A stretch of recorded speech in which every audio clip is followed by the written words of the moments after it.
सोनिका की शादी एक गरीब परिवार में होती है, जहां उसका पति एक छोटी सी नौकरी करता है और परिवार का पेट पालता है। उसके परिवार में उसकी बूढ़ी सास लता, उसकी ननंद आरजू रहा करती थी। कुछ वक्त पहले ही सोनिका के ससुर चल बसे थे, जिसके बाद उन पर दुखों का पहाड़ टूट पड़ा, क्योंकि वो भी नौकरी किया करते थे। लेकिन जिस फैक्ट्री में वो नौकरी करते थे, एक दिन अचानक ही वहीं पर उनकी मौत हो जाती है। काश हमारे पास बहुत सारा पैसा होता, फिर मैं नए नए कपड़े खरीदती। बेटा, बड़े लोगों को देख के ना अपनी हैसियत कभी नहीं भूलनी चाहिए। क्या माँ, तुम भी जब भी देखो हैसियत की बात लेके बैठ जाती हो। अब बताओ जरा, इसमें हैसियत की बात कहाँ से आ गई? माँ सही तो कह रही हैं। तुम कॉलेज जाती हो, 5 दूसरी लड़कियों को देखकर तुम भी ऐसा ही करने का सोचती हो, लेकिन ये गलत है। अरे अब सपने देखना कब से गलत हो गया? क्या पता ये सपने सच हो जाएं। आरजू अक्सर ही ऐसी बातें किया करती थी कि अगर उनके पास पैसे होते तो वो क्या क्या करती।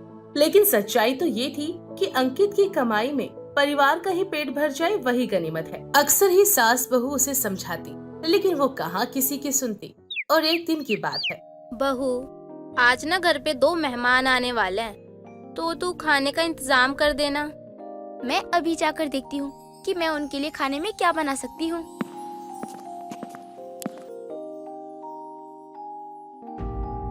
खाने में तो कुछ भी नहीं है और अभी तो अंकित की तनख्वाह भी नहीं आई है। हे माता रानी, अब मैं क्या करूं? सिर्फ घर में आलू बचे हैं। एक काम करती हूँ, आरजू से मदद मांगती हूँ। आरजू, घर में मेहमान आने वाले हैं और हमारे घर में खाने को कुछ भी नहीं है। तो इसमें मैं क्या कर सकती हूँ भाभी? एक काम करो ना, चाचा की दुकान से उधार में आटा ले आओ। अंकित की जब तनख्वाह आएगी तो हम उन्हें उधार चुका देंगे। ये काम ना मुझसे नहीं होने वाला। या तो खुद जाओ या तो माँ को भेज दो। माँ को क्यों परेशान करना, तुम ही चली जाओ ना। ये लो आपका आटा। चलो, अच्छा है कि वक्त से मैंने देख लिया कि घर में क्या बचा है और क्या नहीं। आज मेहमानों के सामने तो हमारी बेइज्जती ही हो जाती। माँ जी, लगता है मेहमान आ गए। इनको देखकर ना जाने क्यों मेहमानों वाली वाइब नहीं आ रही मुझे। जी, यही अंकित का घर है क्या? जी, यही अंकित का घर है। कहिए, क्या बात है? जी, हम उस फैक्ट्री से आए हैं जहां आपके पति काम किया करते थे। अरे उसमें केमिकल रिएक्शन के कारण कईयों की मौत हो चुकी थी, जिसमें आपके पति का भी नाम था। इसीलिए मालिक ने सोचा सभी को मुआवजा दिया जाए, तो उसी की जानकारी देने आया था। क्या अब पापा की मौत का मुआवजा? जी, आपको 5 लाख का मुआवजा दिया जाएगा। तो आप कल सुबह आकर फैक्ट्री से पैसे ले जाइएगा। हैं? इतना सारा पैसा? क्या? इतना सारा पैसा? जी, कल आप 10-11 के आसपास आ जाइएगा और आपको मैं पैसे दे दूंगा। बेटा, तेरे पापा अपनी मौत के बाद भी हमारे लिए कितना कुछ करके गए हैं, और आज उनके जाने के बाद भी उनकी कमाई आ रही है। माँ, फैक्ट्री वालों को मुआवजा तो देना ही था। वाह, इतने सारे पैसे! अब तो मैं इनसे नए नए कपड़े खरीदूंगी। हाँ बेटा, तू ना अपने कपड़े खरीद लेना, और तो और हमारे घर की जितनी भी छोटी मोटी जरूरतें हैं ना, सब इन पैसों से दूर हो जाएगी। हे भगवान, ये तेरी कैसी लीला है? अभी तक तो हमारे पास आटा खरीदने के पैसे नहीं थे और अब हम लखपति बन जाएंगे। अब तो घर में सभी बहुत ही खुश होते हैं। किसी को भी रात को ठीक से नींद नहीं आती, क्योंकि किसी ने सपने में भी इतने सारे पैसे नहीं देखे थे। बाकी सब यही सोचते कि वो घर की जरूरतों को पूरा कर लेंगे।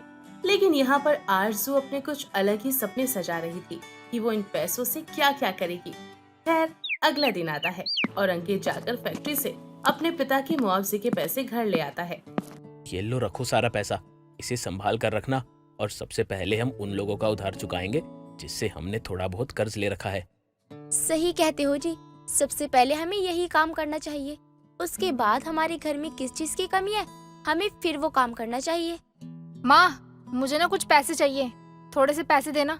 अरे इतनी भी क्या जल्दी है, बाद में ले लियो ना। नहीं माँ, मुझे अभी के अभी पैसे चाहिए, दो मुझे पैसे। अच्छा ठीक है, ये ले। वाह, मजा आ गया। माँ, मैं चलती हूँ, मैं ना शाम को मिलूंगी। अरे कहाँ चली तुम पैसे लेकर? मैं ना हिमालय जा रही हूँ। अरे भाई, जब कॉलेज का टाइम है तो कॉलेज ही जाऊंगी ना। अंकित अब सभी के उधार तो चुका देता है और सोनिका सारा हिसाब लगाती है। साथ ही घर में किस चीज की कमी है वो सब कुछ लिखकर एक लिस्ट बना लेती है। ये सब करते करते शाम हो जाती है। तभी आरज़ू आती है, हाथों में बहुत सारे थैले लिए हुए। ये क्या, इतने सारे थैले किस लिए? क्या है इनमें? भाभी, इसमें ना टाइम बॉम्ब है। अरे भाभी, कपड़े का बैग है तो कपड़े ही होंगे ना। अच्छा, जरा हमें भी तो दिखाओ। हाँ हाँ, क्यों नहीं, देख सकती हो। वैसे भी महंगे कपड़े हैं, आपने तो कभी देखे भी नहीं होंगे। कपड़े तो अच्छे हैं, लेकिन आरज़ू, तुमको इतने महंगे कपड़े नहीं लेने चाहिए थे।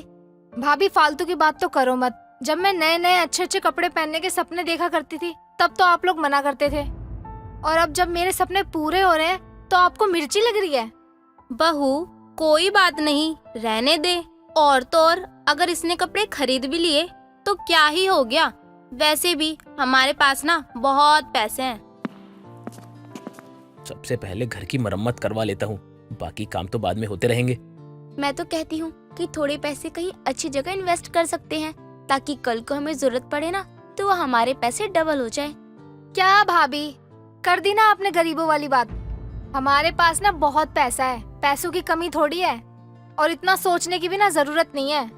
अच्छा माँ, मुझे ना कुछ पैसे चाहिए थे, वो कॉलेज में मैंने ना उधार लिया था तो वही देना था। अब ये सिलसिला यूं ही चलता रहता। आरज़ू पैसे उधार लेती और कपड़े लाती। पहले तो वो कपड़े लाकर सभी को दिखाती थी, लेकिन जब सब उसे रोकने लगे थे तो उसने सभी को कपड़े दिखाना भी बंद कर दिया था। इस बात से सोनिका को गुस्सा आने लगा था। थोड़े से पैसे देखे नहीं और आरज़ू तो हवा में उड़ने लगी है। आरज़ू, तुम महंगे कपड़े खरीदना थोड़ा कम करो, हमें ये पैसे बचाने चाहिए। भाभी, अभी जब तक हमारे पास पैसे नहीं थे ना तो हमारे कोई शौक पूरे नहीं हो रहे थे, और अब जब हमारे पास पैसे आ गए तो क्या दिक्कत है आपको? देखो, मैं तो इसीलिए कह रही हूँ, कल को अगर कोई इमरजेंसी आ गई तो भगवान ना करे हमारे पास पैसे ना हो। और अगर मैं कपड़े खरीदना बंद कर दूंगी तो क्या पैसे सेव हो जाएंगे? कैसी बात करती हो भाभी आप? क्या तुमने वो कहावत नहीं सुनी क्या कि बूंद बूंद से ही घड़ा भरता है? भाभी, ये फालतू की बातें ना मुझे मत सिखाओ। मैं तो अपनी इस ननद के महंगे कपड़ों से दुखी ही हो गई हूँ। घर में हर जगह इसी के कपड़े हैं, लेकिन फिर भी इसे कपड़े लाने से फुर्सत ही नहीं है।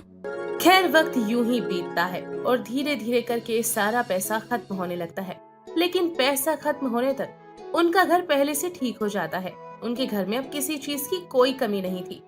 सभी का उधार भी वो चुका ही देते हैं और अपने घर में हंसी खुशी रह रहे होते हैं। लेकिन एक दिन की बात है, अंकित का एक्सीडेंट हो जाता है और घर पर फोन आता है।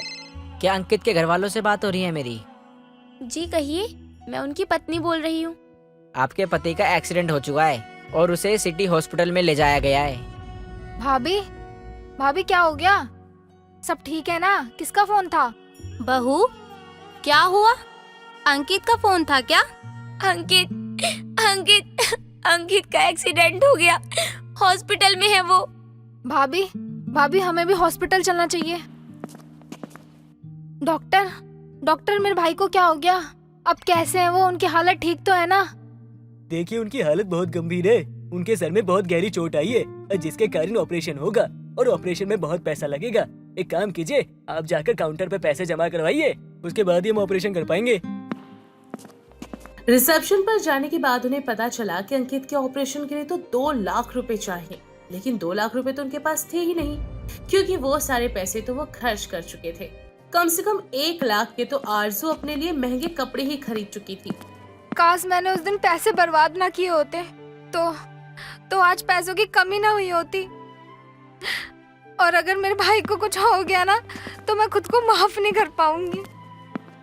मैंने कहा था तुम्हें कि इतने पैसे खर्च करना सही बात नहीं है। कभी भी किसी भी इमरजेंसी में काम आ सकते हैं, लेकिन तुमने मेरी एक नहीं सुनी। अब हम क्या करेंगे भाभी? हमें बताओ, अब मैं कैसे अपनी गलती को सुधारूं? तुम क्या करोगी? कुछ नहीं कर सकती, लेकिन मैंने पैसे का इंतजाम कर लिया है। जल्दी हमें पैसे मिल जाएंगे। पैसों का इंतजाम तुमने कहाँ से करा बहू? और तुम्हारे पास इतने पैसे कहाँ से आए? मैंने एक संस्था में पैसे लगाए थे जहाँ पर मेरा पैसा डबल से भी ज्यादा हो चुका है। मैं धीरे धीरे पैसे बचा रही थी और वो सारे पैसे मैं उसी संस्था में दे रही थी जो पूरी गारंटी के साथ लोगों को पैसा वापस करके डबल करके देती है। भाभी, भाभी मुझे माफ कर देना। आपने मुझे बहुत समझाया लेकिन मैं नहीं समझी। अब माफी मांगने से क्या फायदा है, जो होना था सो हो गया। बहू ने ना सही ही कहा था, तब मैंने इसकी बात तो सुनी नहीं, पर अब मुझे समझ आ रही है इसकी बात। जल्दी ही सोनिका को उसके पैसे मिल जाते हैं और वो पैसे दे देती है, जिसके बाद अंकित का इलाज होता है। ऑपरेशन के बाद अंकित को होश आता है। अब तुम्हें कैसा लग रहा है अंकित? मैं अब ठीक हूँ। मुझे लगा था कि मैं बच नहीं पाऊंगा। बेटा, डॉक्टर ने तो सिर्फ तेरी जान बचाई है, लेकिन तेरी जान बचने के पीछे ना तेरी बीबी का ही हाथ है। लोगों की पत्नियां ऐसी होती है कि उन्हें अपने शौक पूरे करने से मतलब होता है, लेकिन मेरी पत्नी ऐसी है कि खुद से पहले दूसरों के बारे में सोचती है। भाई मुझे माफ कर दो, सब मेरे कारण हुआ है। अगर मैं फिजूल खर्च नहीं करती तो नहीं होता ऐसा। अरे कोई बात नहीं आरजू, पैसे मिल तो गए। अब अच्छी बात यह है कि तुम जिंदगी में कभी भी जरूरत से ज्यादा पैसे खर्च करने का सोचोगी नहीं। हाँ भाभी, अब मुझे समझ आ चुका है। आज के बाद ना मैं पैसों का सही उपयोग करूंगी और मैं कभी भी अपनी हैसियत नहीं भूलूंगी। इसके बाद कभी भी आरजू ने महंगे कपड़े नहीं खरीदे। वो भी सोनिका की तरह पैसे संस्था में जमा करवाती रही और ऐसा करके उसने पैसे भी डबल कर लिए और उनके घर के हालात अच्छे हो चुके थे। उनके घर में अब किसी चीज की कोई कमी नहीं थी और वक्त के साथ अंकित भी ठीक हो गया था। दोस्तों, अगर आपको ये कहानी पसंद आई तो इसे लाइक करें, शेयर करें और कमेंट करके बताएं कि कहानी में आपको सबसे अच्छा क्या लगा।